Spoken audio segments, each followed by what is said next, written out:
So, do you remember when Christian Pulisic, the star of the United States men's national team, Captain America is his nickname, did the Trump dance? And it was this man saying, "I'll be your Huckleberry." It's Tim Howard, one of the best players in the history of the international team. First off, in case you've been living under a rock, when asked if it was a political statement, Pulisic said, "No, not at all. It's not a political dance. Come on, don't be stupid."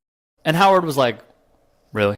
In his piece, Howard wrote, "Here's my personal view. Doing a dance that mimics Donald Trump is stupid because whether it's the president of the U.S. or my neighbor down the street, I would never back someone who I believe is racist." Yes, she was trying to get people to go out to the polls, but we know who she wanted us to go to the polls to support. That was a scare tactic. Let's call it what it is. It was a scare tactic. We're suddenly going to be deprived of our right to vote if Donald Trump gets into office instead of this candidate. No problem. Sounds like a very fervent, passionate argument in favor of Kamala Harris. Then what the hell you need $2.5 million for your production company when you're worth billions? Take your time, I'll wait. You see, bullshit is bullshit. I'm not in any way questioning the contributions that Oprah Winfrey has made to the black community, to black people, to our society as a whole. She is the epitome of the American dream. She is marvelous. The problem was she tried to convince us somebody else was marvelous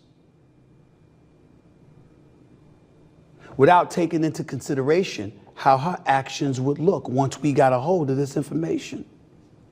Which now brings into question, how marvelous did you really think Kamala Harris was? That's why people have a problem trusting not just politicians, but celebrities who come out in the open to support them. Welcome back to the Stephen A. Smith Show. The NFL says they have no issue with players doing the signature dance of President-elect Donald Trump during their on-field celebrations. Players like Nick Bosa from the Niners, Raiders tight end Brock Bowers, and Titans receiver Calvin Ridley are just a few of the players that have mocked the president-elect's signature moves. Seen Donald Trump's signature move, even though he's the one doing it right there, right now. At UFC 309 at Madison Square Garden this past weekend, one of, if not the greatest MMA fighter in history, John Bones Jones, did it after defeating Stipe Miocic in the third round there with Trump sitting ringside. You saw it right there. Let me tell you something. Here's why I'm pissed off that the NFL had to even issue a statement about it. Because celebrations usually don't warrant that. It doesn't require a response from the league.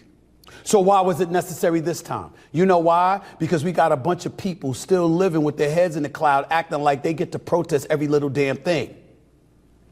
This is America.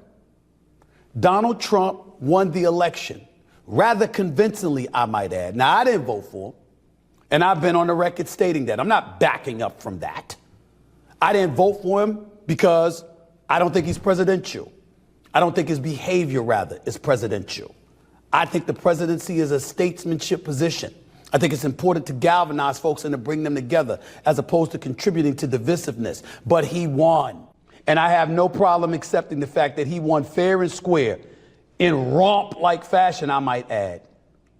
And he's worthy of being the president of the United States according to the voters. They have spoken. They spoke emphatically, not just in red states, but in blue states as well, in battleground states as well. He won. There's no debate. There's no controversy. There's no anything. He won convincingly. So to me, that says that the American people have made their choice. I got news for you. Football players are usually American people. So are basketball players. So are UFC fighters. They got a right to support who the hell they want without the league needing to send in a response. I didn't see a response from the UFC. You know why? Because Dana White wouldn't entertain it. Dana White would not entertain that because he don't play that nonsense. He's going to support who he's going to support. He's not going to apologize for it. as most American citizens should feel free to do. And why am I ticked off? Because it was emblematic of the climate that we've been living in for years now, which is why I believe Donald Trump was really elected. Yeah, it was inflation. That was an issue. The economy, that was an issue. The border, that was an issue. But woke culture, cancel culture, oh, hell yes, that played a role. Where you got people walking around wondering whether or not they're echoing the right pronoun. He definitely wanted to say something else. That is what I initially thought, right? But he definitely was thinking something else. He wanted to say something else, okay? He definitely had to lighten that up in terms of what he actually wanted to say. Wondering whether or not that was going to cost them their job. Or being PC because, God forbid, your opinion is different than the average folk walking around in America. Lord knows what would happen to you. That's what America regressed to.